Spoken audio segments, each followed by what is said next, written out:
మనం మన ధర్మాన్ని ఆచరించాలి. అయితే మీ అందరికి జడలేసుకోవడం వచ్చు కదా, ఎంతమంది వేసుకున్నారు చెప్పండి, వేలతో లెక్కేయచ్చు.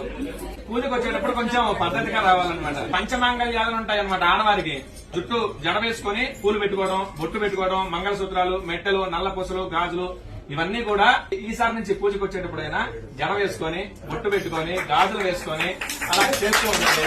ఎందుకంటే మన ధర్మాన్ని మనం కాపాడాలి. ఇప్పుడు మీ పిల్లలకు చెప్పాలనుకోండి, మీరేం చెప్తారు? ఇప్పుడు చెప్పబోయేది ఏంటంటే, మీ పిల్లలకి ఇప్పటి నుంచే సంస్కృతి సాంప్రదాయాలు నేర్పండి. ఇప్పటి నుంచి నేర్పకపోతే తర్వాత వాళ్ళు అలవాటు పడరు. ఇప్పుడు నేను కొన్ని పూజలు చేయడానికి వెళ్ళినప్పుడు వీళ్ళు పెద్దవాళ్ళు ఇక్కడ పూజ చేస్తూ ఉంటారు, పిల్లలు ఏమో బెడ్రూమ్ లోకి వెళ్ళి ఫోన్ నొక్కుంటున్నారు, టీవీ చూస్తూనే ఉంటారు.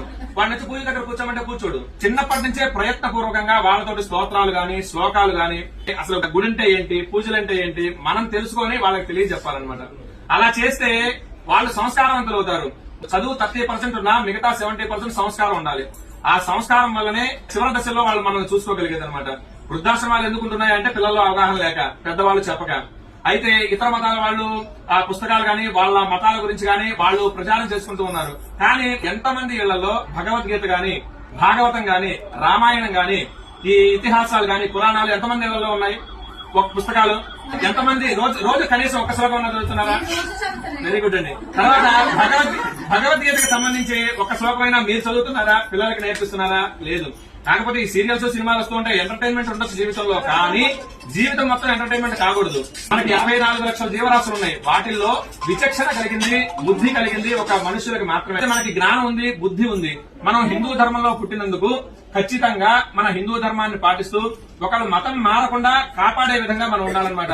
ఇప్పుడు ఎడారి మతం వాడు వచ్చేసి నా మతంలో ఇది ఉంది అని చెప్పినప్పుడు మనం కూడా చెప్పగలగాలిగా, శివుడు ఎంత శక్తివంతుడు, రాముడు ఎంత శక్తివంతుడు, విష్ణుమూర్తి ఎంత శక్తివంతుడు, వీళ్ళు ఎంతమందితో యుద్ధం చేశారు, ఏమేం చేశారని మనకు తెలియాలి ముందు వాళ్ళకి చెప్పాలి అంటే.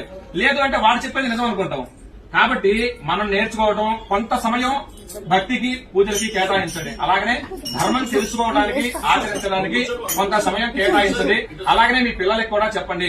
పిల్లలకి ఇప్పటి నుంచే మొదలు పెడితేనే వినగలుగుతారు. నాకు తెలిసి మీ పిల్లలందరూ చిన్నపిల్లలు అయి ఉంటారు.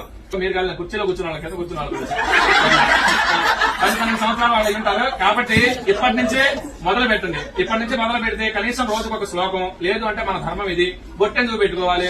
అలాగనే ఈ కొన్ని స్కూళ్లలో బొట్టు పెట్టుకోనీరు, జడ వేసుకోనీరు, రిబ్బన్లు వేసుకోనీరు, గాజులు వేసుకోనీరు.